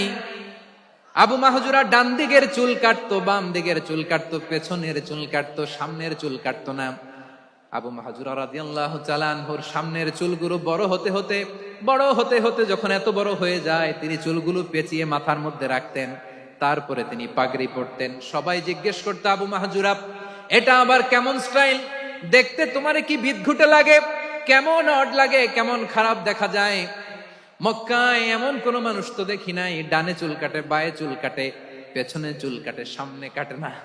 ওরে আবু মাহজুরা, কেমন দেখা যায় তোমারে, তুমি সামনের চুল কাটো না কেন? আবু মাহজুরা বলে, আমি হাঁটু গেড়ে পেয়ারা নবীর সামনে বসেছিলাম, আমার এই মাথার চুলের মধ্যে মুবারক হাত লাগিয়ে বিশ্বনবী নিজে আমাকে আজানের প্রতিটা বাক্য শিক্ষা দিয়েছেন। বিশ্বনবীর মোবারক হাত, পবিত্র হাত আমার মাথার চুলের যেই জায়গায় লেগেছে, আমি চাই ওই চুলগুলা নিয়ে আমি আমার কবরের ভিতরে যাব। সাইয়েদনা আবু মাহজুরা রাদিয়াল্লাহু তাআলা আনহু ইন্তেকালের আগের পর্যন্ত মাথার সামনের চুলগুলা কাটে নাই। সামনের চুলগুলো বড় হতে হতে এত বড় ছিল, পেঁচিয়ে রেখে পাগড়ি পরতেন, কাটতেন না। নবীর হাত লেগেছিল। সুবহানাল্লাহ পড়েন। তাহলে what is the lesson? Moral of the story কি? মোরাল অফ দ্য স্টোরি হচ্ছে, আসছিল আজানকে ব্যঙ্গ করার জন্য, বিকৃত করার জন্য, হয়ে গেল মসজিদুল হারামের মুয়াজ্জিন। দেখেন বিশ্বনবী একটা খারাপ সিচুয়েশনের মধ্যে থেকে কি ভালো জিনিস বের করে আনলেন।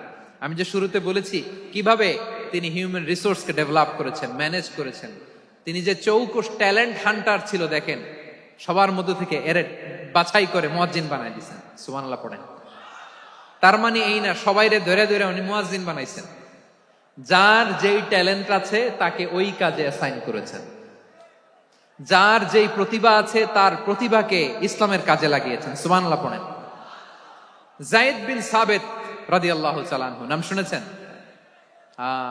যশোর কথা বেরোয় না। যদি জিজ্ঞাসা সালমান খানের নাম শুনছেন, সবাই হাত তুলবে, জি হুজুর শুনছি, মানে সব দেখা শেষ। সালমান খান, আমির খান, অমুক খান, সব খান মুখস্থ, কিন্তু যায়েদ বিন সাবিতের নাম মুখস্থ নাই মুসলমানদের। যেই সাহাবী মাথার সামনের চুল কাটে নাই, মসজিদুল হারামের মুয়াজ্জিন বানাইছেন বিশ্বনবী, ওই সাহাবীর নাম কি? খায়া ফেলাইছে, স্লোগানের সাথে খায়া ফেলাইছে। আবু মাহজুরা। কি নাম? আবু মাহজুরা আল জুমাহি রাদিয়াল্লাহু তাআলা আনহু। এই নামটা আজকে নিয়ে যাইতে হবে যশোর। আবু মাহজুরা রাদিয়াল্লাহু তাআলা আনহু। 2 নম্বরে বলছিলাম যায়েদ বিন সাবিত রাদিয়াল্লাহু তাআলা আনহু। বিশ্বনবী দেখলেন মদিনার এই আনসারী সাহাবী হাইলি ট্যালেন্টেড, ইন্টেলেকচুয়াল, মেরিটোরিয়াস, জ্ঞানের প্রতি তার আকর্ষণ, মারাত্মক আকর্ষণ। বিশ্বনবী তাকে দায়িত্ব দিলেন, কোরআন যা নাজিল হয় তুমি লিখো, কাতিবুল ওয়াহি বানায় দিলেন। সুবহানাল্লাহ। যায়েদ বিন সাবিতরে আবার আজান শিখান নাই, কারণ তার মধ্যে বিশ্বনবী প্রতিভা দেখেছেন, একাডেমিক প্রতিভা। বিশ্বনবীর একাডেমিক প্রজেক্ট গুলো তিনি হ্যান্ডেল করতেন। যায়েদ বিন সাবিত ছিল বিশ্বনবীর ব্যক্তিগত সচিব। কি ছিল? ব্যক্তিগত সচিব। বোঝেন নাই? বিশ্বনবীর ব্যক্তিগত সচিব এবং দোভাষী। ইহুদিরা কিছু লিখে দিলে এটার অর্থ বিশ্বনবীরে বুঝায় দিতেন, আবার ইহুদিদের কাছে কিছু লিখতে হলে তিনি লিখে দিতেন। বিশ্বনবী একদিন বললেন, ইন্নী ওয়াল্লাহি মা আমানু ইয়াহুদা আলা কিতাব। ইহুদিরা বুঝি না, আরেক ইহুদি আইনে অর্থ করা লাগে। আবার ইহুদিদের কাছে কিছু লিখে পাঠাইতে চাইলে আমরা তো লিখতে পারি না, ইহুদিরে দিয়ে লেখা লাগে। ওরা যে পয়রা শোনায় লিখে দেয়, আমি ওদের বিশ্বাস করি না, আমার নিজের একজন লোক দরকার। বিশ্বনবী এই যায়েদ বিন সাবিতকে চুজ করলেন ল্যাঙ্গুয়েজের জন্য। উনি বললেন, যায়েদ তোমার সফট স্কিলকে ডেভেলপ করতে হবে, তুমি হিব্রু ল্যাঙ্গুয়েজ শিখে ফেলো। যায়েদ বিন সাবিত বলল, বিশ্বনবীর মোটিভেশন আর ইন্সপিরেশন পেয়ে আমি 15 দিনে ইহুদিদের এই হিব্রু ল্যাঙ্গুয়েজ শিখে ফেললাম। শুধু শিখে ফেললাম না, হাত্তা হাদিকতু, even I became master in the language. এই ভাষা আমি পারদর্শী হয়ে গেলাম। এরপরে ইহুদিরা চিঠি লিখে পাঠালে আর কোন ইহুদি ডাকা লাগতো না, আমি নবীর এটার অর্থ শুনে পরে বুঝাই দিতাম। আবার ইহুদিদের কাছে চিঠি লেখা লাগলে আমি যায়েদ বিন সাবেত চিঠি লিখে দিতাম। সুবহানাল্লাহ। দেখেন, এত সাহাবীর মধ্য থেকে বিশ্বনবীর একাডেমিক প্রজেক্ট, ব্যক্তিগত সচিব, দোভাষী হিসেবে তিনি যায়েদ বিন সাবেতের মতো তরুণকে নির্বাচিত করেছেন। কেমন ট্যালেন্ট হান্টার ছিল আমার নবী। সুবহানাল্লাহ পড়বেন না?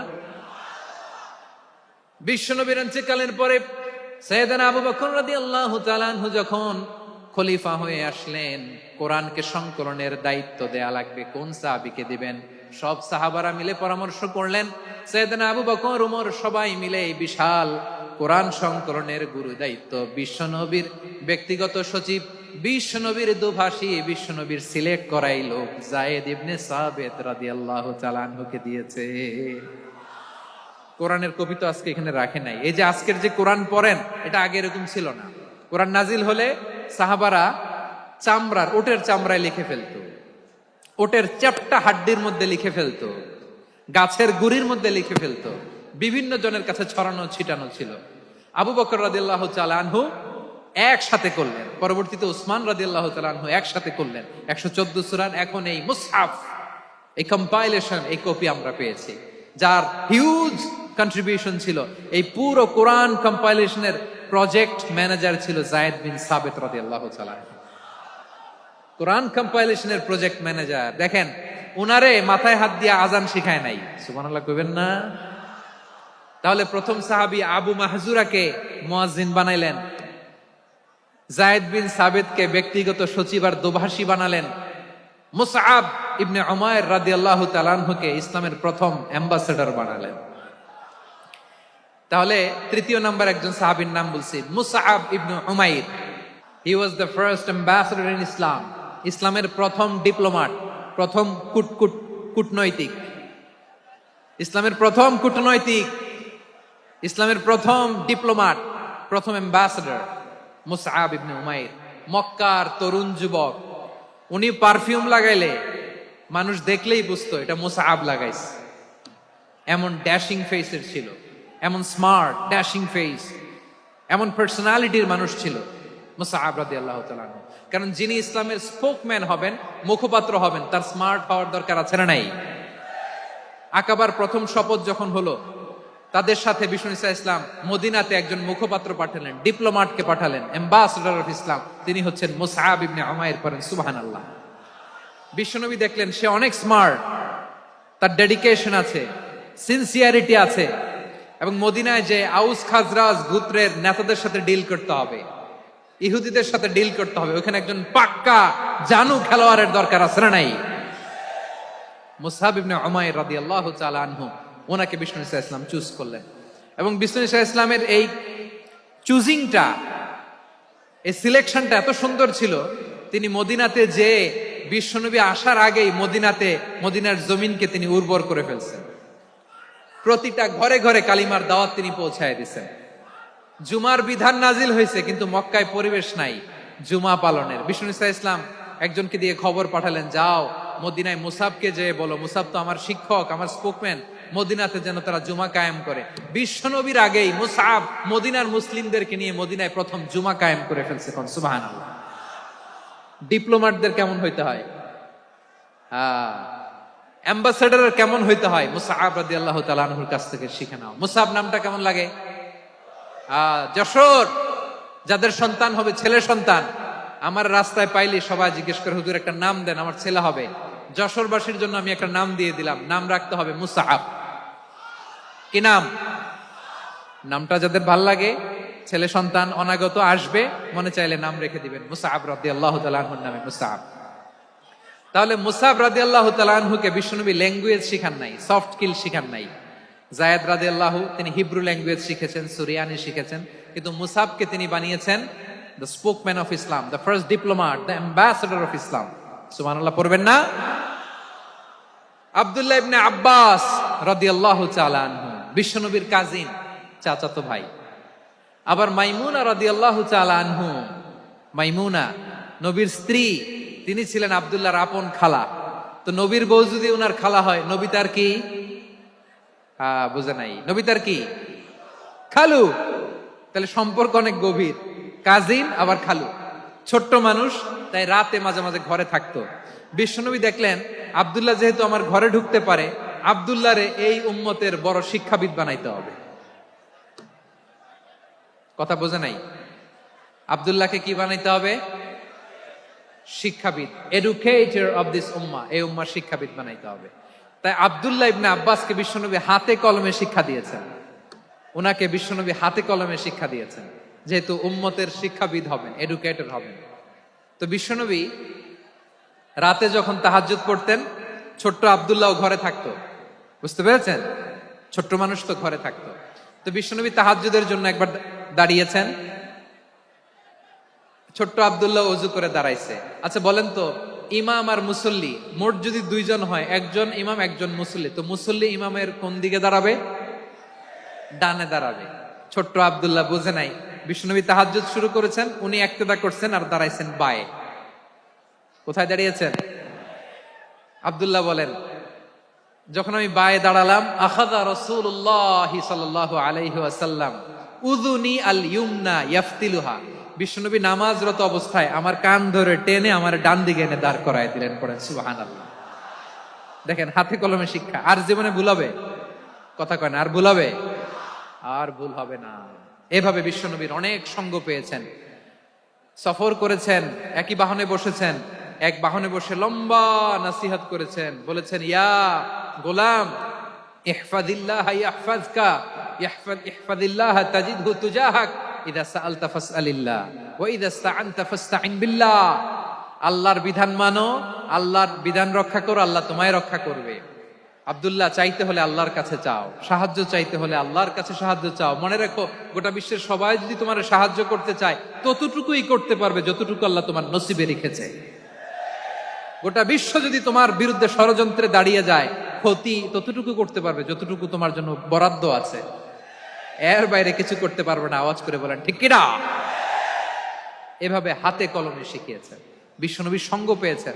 ওনাকে বিষ্ণু ইসলাম শিক্ষাবিদ, এডুকেটর অফ দিস উম্মাহ হিসেবে সিলেক্ট করেছেন, হাতে কলমে শিখিয়েছেন। বিশ্বনবী একবার প্রকৃতির ডাকে সাড়া দিয়ে এসেছেন। এখন কি করতে হবে? নামাজের জন্য অজু করতে হবে। বিশ্বনবী এসেই দেখেন অজুর বদনায় পানি ভরা, খুশি হয়ে গেলেন, বললেন, কে রেখেছে পানি?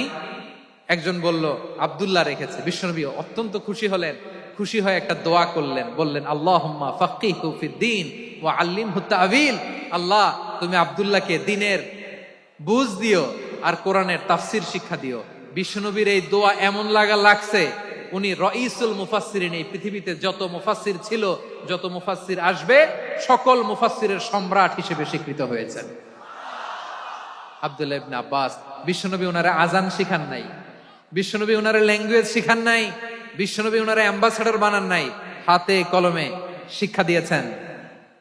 ছোট্ট মানুষ, বিশ্বনবী ইন্তেকাল করলেন, আবু বকরের সময় গেল, ওমরে ফারুকের খেলাফত, তখনও তিনি তরুণ। ওমরে ফারুক রাদিয়াল্লাহু তাআলা আনহু ওনার ক্যাবিনেট মিনিস্ট্রির বৈঠকে এ আব্দুল্লাহ ইবনে আব্বাসকে পাশ দিয়ে বসায় রাখতেন। বয়স্ক সাহাবারা এটা পছন্দ করতো না। তারা বলতো, ঘটনা কি? আব্দুল্লাহর মতো ছেলে নাতি আমাদের আছে, এরা কেন রাখে ওমরে ফারুক? ওমরে ফারুক এটা টের পেলেন, তিনি বুঝতে পারলেন যে ক্যাবিনেট মেম্বাররা এটা পছন্দ করে না, ছোট্ট আব্দুল্লাহরা কেন রাখি, কেন যে রাখি, এটা একদিন বুঝাবো। একদিন মিটিং এ তিনি সবাইকে বললেন, ইদা জাআ নাসরুল্লাহি ওয়াল ফাতহ। এই আয়াত দ্বারা উদ্দেশ্য কি বলেন তো মুরব্বী সাহাবীরা? এক সাহাবী বলেন, এই সূরা দ্বারা উদ্দেশ্য, আল্লাহ বলেছেন আমাদেরকে বিভিন্ন ল্যান্ড, বিভিন্ন এলাকা বিজয় করতে হবে। ওমরে ফারুক বললেন, না, হয়নি। আরেকজন বললেন, বিজয় হওয়ার পর আমাদের বেশি বেশি আল্লাহর বরত্বের ঘোষণা দিতে হবে, এটা উদ্দেশ্য। ওমরে ফারুক বললেন, না, হয় নাই। যারা জিজ্ঞেস করেন কেউ পারে না। সব শেষে বিশ্বনবী ছোট্ট আব্দুল্লাহরে বলেন, আব্দুল্লাহ, ইদা জাআ নাসরুল্লাহি ওয়াল ফাতহ, এর দ্বারা উদ্দেশ্য কি বলতো? ছোট্ট আব্দুল্লাহ বলেন, হুয়া আজালু রাসূলিল্লাহ। এই আয়াত দ্বারা বিশ্বনবীর বিদায়কে উদ্দেশ্য নেওয়া হয়েছে। ওমরে ফারুক বললেন, হাযা হুয়া, এটাই তো সঠিক উত্তর, এটাই সঠিক তাফসীর এই আয়াতের। কারণ ইদা জাআ নাসরুল্লাহি ওয়াল ফাতহ, যখন আল্লাহর সাহায্য আর বিজয় আসবে, ওয়া রাআইতান নাসা ইয়াদখুলুনা ফি দীনিল্লাহি আফওয়াজা, আপনি দেখবেন দলে দলে ঢলে ঢলে বানের পানির মতো মানুষ ইসলামের দিকে ঢুকতেছে, ইসলামের বিজয় হয়েছে। তো ইসলামের বিজয়ের মিশন নিয়ে নবী আসছে, বিজয়ী যখন হয়ে গেছে এখন তো নবীর বিদায় হবে। জোরে বলেন ঠিক কিনা? কোন সাহাবী এই সূক্ষ্ম কথাটা ধরতে পারে নাই, ওই আব্দুল্লাহ ছাড়া। আব্দুল্লাহ যখন উত্তর দিছে সব সাহাবীদের টনক নড়েছে। এরপর থেকে কোন ক্যাবিনেট মিটিং এ আর কোন সাহাবারা কোনো প্রশ্ন করে নাই, আওয়াজ করে পড়েন সুবহানাল্লাহ।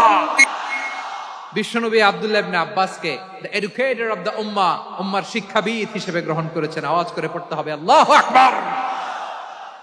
সাহাবীদের নামগুলো মনে থাকবে? 1 নম্বরে আবু মাহজুরা, মুয়াজ্জিন বানাইছেন। যায়েদ ইবনে সাবিত, দোভাষী, ট্রান্সলেটর অফ প্রফেট, এবং তিনি ছিলেন বিশ্বনবীর ব্যক্তিগত সচিব। মুসআব ইবনে উমাইর, the first ambassador and diplomat of Islam. আব্দুল্লাহ ইবনে আব্বাস, এই উম্মার সবচেয়ে বড় এডুকেটর, শিক্ষাবিদ। আরেকজন ছিল আব্দুল্লাহ ইবনে মাসউদ রাদিয়াল্লাহু তাআলা। 2 আব্দুল্লাহ, আব্বাস গেল, আরেকজন হচ্ছে মাসউদ। মক্কার তরুণ, ছাগল পালতো মুশরিকের বিশ্বনবী আর আবু বকর রাদিয়াল্লাহু তাআলা আনহু একবার গেলেন, যে দেখে এই তরুণ দাঁড়ায় আছে। বিশ্বনবী বলেন, আমি খুব ক্ষুধার্ত, তোমার কাছে কি দুধ আছে ছাগলের? আব্দুল্লাহ ইবনে মাসউদ বলে, আছে। ওয়ালাকিন আনা মু'তামান, কিন্তু যে দুধ আছে এটা আমানতের, আমি দিতে পারবো না। বিশ্বনবী এইটা শুনেই তার টার্গেট করে ফেলছে। আনা মু'তামান, দুধ আছে কিন্তু এটা আমার মালিকের, আমি তো দরদ দেখাই আমার মালিকের দুধ, আপনি পথিক, আপনারে দিতে পারি না। বিশ্বনবী টার্গেট করে ফেলছেন, এরে আমার কাজে লাগাইতে হবে। বিশ্বনবী বললেন, আচ্ছা ঠিক আছে, দুধ দিও না, কিন্তু এমন ছাগি আছে কিনা যেই ছাগির সাথে কোনো ছাগলের মিলন হয় নাই, তার ওলানে দুধও আসে নাই, বাচ্চাও নাই, এরকম ছাগির থেকে যদি আমি দুধ খাই তাহলে তো সমস্যা নাই। বলতেছে, এরকম ছাগির থেকে দুধ খাইলে সমস্যা নাই, কারণ এরকম ছাগির ওলান থেকে দুধ আসবেও না। বলতেছে, ঠিক আছে, এরকম একটা ছাগি নিয়ে আস। নিয়ে আসা হলো। বিশ্বনবী বিসমিল্লাহ বলে ওই ছাগির ওলানে হাত দিলেন। হাত দিতে দেরি, পুরো ওলানটা দুধে ভরে যেতে দেরি হয় না। বিশ্বনবী আর আবু বকর রাদিয়াল্লাহু তাআলা আনহু দহন করে পেট ভরে খেলেন। এই দৃশ্য আব্দুল্লাহ ইবনে মাসউদের হৃদয়ে দাগ কাটলো। এই মুজিজা দেখে তিনি বললেন, আশহাদু আল্লা ইলাহা ইল্লাল্লাহ ওয়া আশহাদু আন্না মুহাম্মাদুর রাসূলুল্লাহ। তিনি ষষ্ঠ মুসলিম ছিলেন, 6 নম্বর মুসলমান। ওনাকে টার্গেট করে বিশ্বনবী দেখলেন এমন ইন্টেলেকচুয়াল ব্রেন, উনি সূক্ষ্ম সূক্ষ্ম জিনিস বুঝে বেশি, ফিকহি জ্ঞান ওনার মধ্যে বেশি। বিশ্বনবী ওনাকে কোরআনের জ্ঞান শিক্ষা দিতে লাগলেন। উনি বিশ্বনবী সবার কাছে কোরআন শোনায়, কিন্তু বিশ্বনবী নিজে আব্দুল্লাহ ইবনে মাসউদের কাছ থেকে কোরআন শুনতো। বিশ্বনবী একবার বললেন, ইকরা আলাইয়া ইয়া মাসউদ। ইবনে মাসউদ, একবার শোনাও তো কোরআন দেখি। আব্দুল্লাহ ইবনে মাসউদ বলে, আকরাউ আলাইকা ওয়া আলাইকা উনজিল। নবী, আপনার উপর কোরআন নাজিল হয় আর আমি আপনার সামনে কোরআন পড়বো? বিশ্বনবী বললেন, ইন্নী উহিব্বু আন আসমাআহু মিন গায়রি।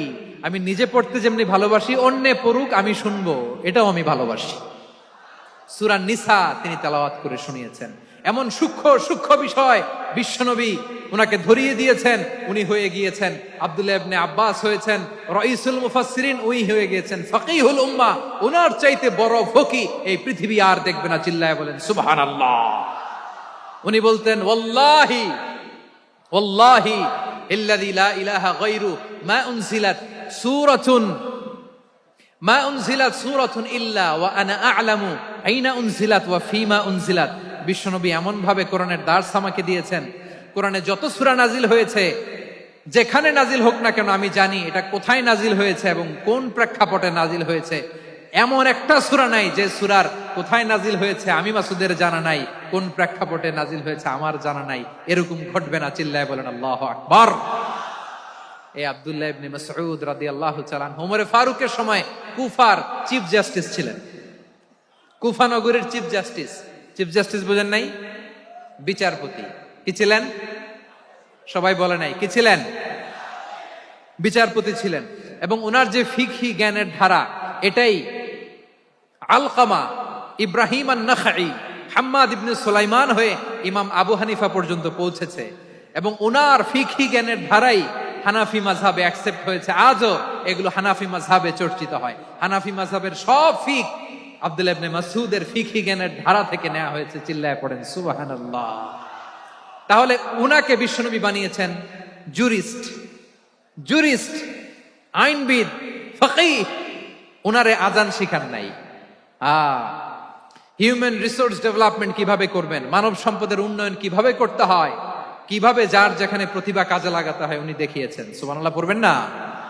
খালিদ বিন ওয়ালিদ নাম শুনছেন? কে কে শোনেন নাই হাত তোলেন। কি ছিলেন? বীর যোদ্ধা, বীর যোদ্ধা ছিলেন খালিদ বিন ওয়ালিদ। কিন্তু তিনি ইসলাম ধর্ম গ্রহণ করেছেন অনেক দেরিতে, অষ্টম হিজরিতে। তার মানে অষ্টম হিজরির আগে উনি মুশরিকদের পক্ষে লড়াই করেছেন। ওনার হাতে কত মুসলিম সাহাবী যে নিহত হয়েছে হিসাব নাই।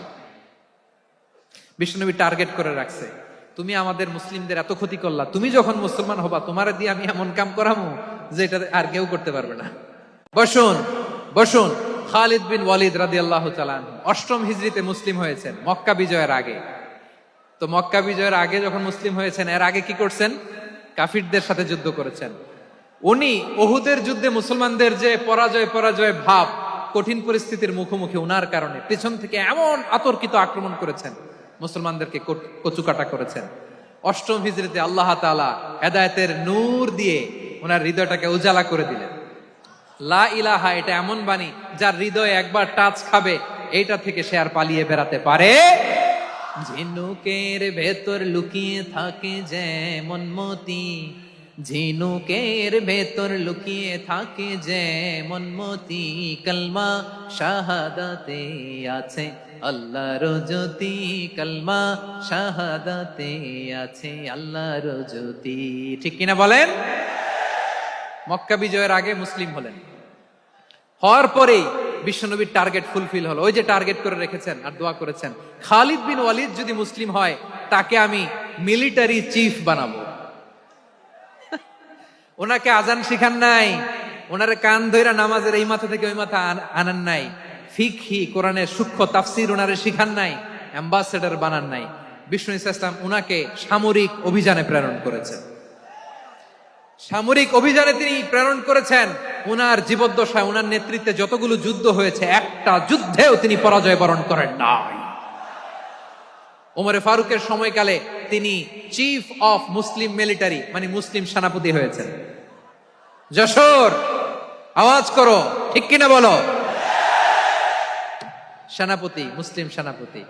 তাহলে কিভাবে হিউম্যান রিসোর্স ব্যবহার করতে হয় গোটা বিশ্ব আমার নবীর কাছ থেকে শিখে নাও। খালিদ বিন ওয়ালিদ, ওনাকে বিশ্বনবী একটা উপাধি দিয়েছেন। উপাধিটা হচ্ছে সাইফুল্লাহিল মাসলুল, আল্লাহর নাঙ্গা তরবারি, আল্লাহর খোলা তরবারি, দ্য ওপেন সোর্ড অফ আল্লাহ। খালিদ বিন ওয়ালিদ মুসলিম সেনাপতি। হাসান বিন সাবেত নাম শুনছেন? দেখি উনি কি ছিল বলেন। রাসূলের সভা কবি, কালচারাল হিজিমনিকে ডিফিট করার জন্য। উনি ভালো অস্ত্র চালানো জানতেন না, ওই কাজে উনি যেতেন না। উনার ছিল কাব্য প্রতিভা। কাব্য প্রতিভা, কাফিররা কবিতা দিয়ে নবীকে গালি দিত। বিশ্বনবী বলতেন, ইয়া হাসান আজিব আন রাসূলিল্লাহ, তুমি নবীর হয়ে কাফেরদের এই কথাগুলোর জবাব দাও। বিশ্বনবীর একটা মিম্বার ছিল। বিশ্বনবীর মিম্বারের পাশাপাশি মসজিদে নববীতে এই হাসান বিন সাবেতের জন্য বিশ্বনবী একটা স্পেশাল মিম্বার বানিয়ে দিয়েছেন। এখান থেকে তুমি জবাব দাও। এবং বিশ্বনবী বলেছেন, আল্লাহুম্মা আইয়িদহু বিরূহিল কুদুস। আল্লাহ, হাসান আমার পক্ষে জবাব দেয়, তুমি জিব্রাইল মারফত তাকে সাহায্য পাঠাইয়া দিও। রাসূল সাল্লাল্লাহু আলাইহি ওয়াসাল্লামের সভা কবি, the poet of the prophet, নবীর কবি। উনি কবিতা দিয়ে এমন উচ্চাঙ্গের ভাষায় কবিতা দিয়ে তিনি জবাব দিতেন, কাফিরদের গা শিহরে যেত, তাদের হৃদয়ে আগুন ধরে যেত। তাহলে এরকম কবিরও দরকার আছে না নাই? এখন যাকে আল্লাহ দিছে কাব্য প্রতিভা, এরা যদি আপনি যুদ্ধের ময়দানে পাঠান হবে? যারে দিছে সুরেলা গলা, এরা যদি অ্যাম্বাসেডর বানান হবে না। হাসান বিন সাবেত ছিলেন বিষ্ণু ইসলামের কবি। হুযায়ফা ইবনুল ইয়ামান বিশ্বনবীর গোয়েন্দা বিভাগের প্রধান। কিসের প্রধান? হুযায়ফা ইবনুল ইয়ামান। ওনার ছিল ডিটেকটিভ মাইন্ড, ডিটেকটিভ মাইন্ড, গোয়েন্দা বিভাগের প্রধান। এবং উনি হচ্ছেন সাহিবু সিররি রাসূলিল্লাহ, রাসূল সাল্লাল্লাহু আলাইহি ওয়াসাল্লামের গোপন তথ্যের ধারক বাহক। নবীর যেই কথা কেউ জানে না, সব হুযায়ফার পেটের ভিতরে ছিল। সুবহানাল্লাহ পড়েন।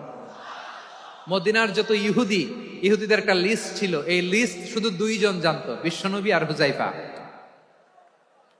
সুবহানাল্লাহ পড়বেন না?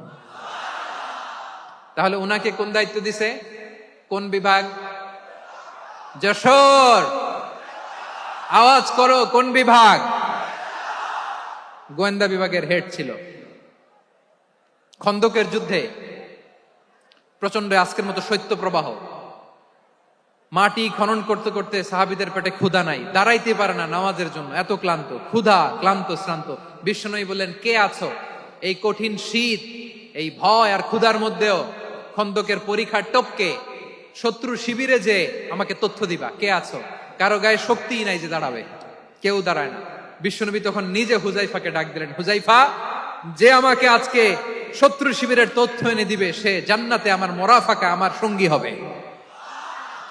হুজাইফা রাদিয়াল্লাহু ইবনুল ইয়ামান জীবনের ঝুঁকি নিয়ে এই ক্ষুধা, শৈত্য প্রবাহ, কোল্ড ওয়েভস কে উপেক্ষা করে পরীক্ষা টপকে শত্রু শিবিরে যে সবার কথাগুলো চুপে চুপে শুনে বিশ্বনবীর দরবারে এসে গোয়েন্দাদের মতো তথ্য সরবরাহ করেছে।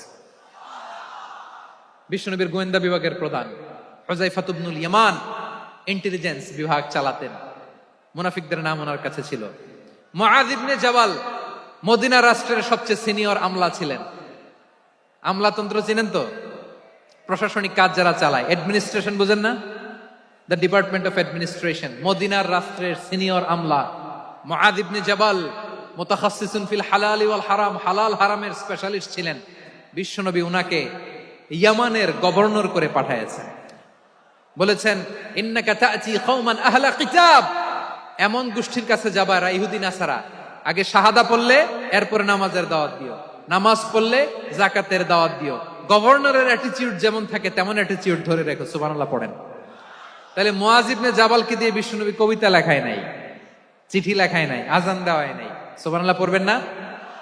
সব শেষ সাহাবী বলি আবু হুরায়রা রাদিয়াল্লাহু তাআলা, নাম শুনছেন? বিড়ালের বাবা। কি করতেন? খালি হাদিস মুখস্থ করতেন। উনি বলতেন, আলজামু রাসূলুল্লাহ আলা মিলই বাতনি, আমার শুধু পেটের ক্ষুধার বন্দোবস্ত হইলে আমি নবীর সঙ্গ ছাড়তাম না। আমার আনসার সাহাবারা ক্ষেত খামারের কাজ করত, আমার মুহাজির সাহাবারা ব্যবসা করত, আর আমি নবীর সাথে সাথে থাকতাম। শুধু সকাল বিকাল দুই বেলা যদি আমার খাবারের বন্দোবস্ত হয়, আমি আর নবীর লক ছাড়ি না। সুবহানাল্লাহ কইবেন না?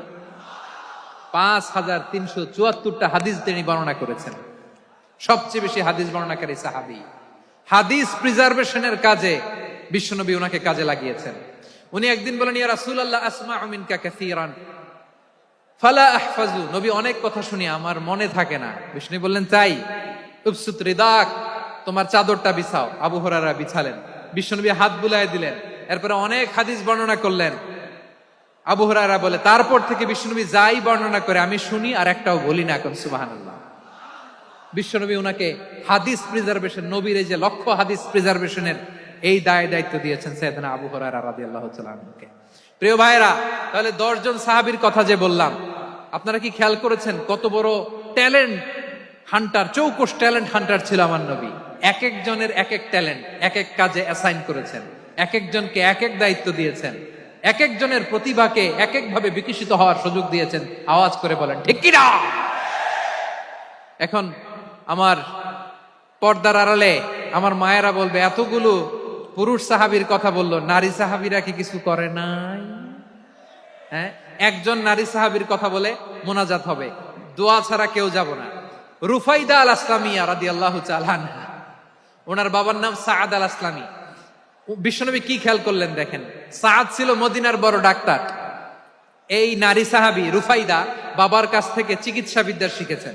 যখন শিখছে, বিশ্বনবী দেখলেন আমার তো প্রতি সপ্তাহে সপ্তাহে যুদ্ধে আহত সাহাবীদের সেবা দিবে কে?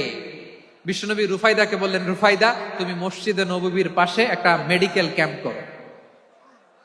এই যে সাকিনা আদ্দিন মেডিকেলের আমার ছাত্রী বন্ধুরা শুনে রাখো, তোমাদের আইকন হচ্ছে এই রুফাইদা আল আসলামিয়া।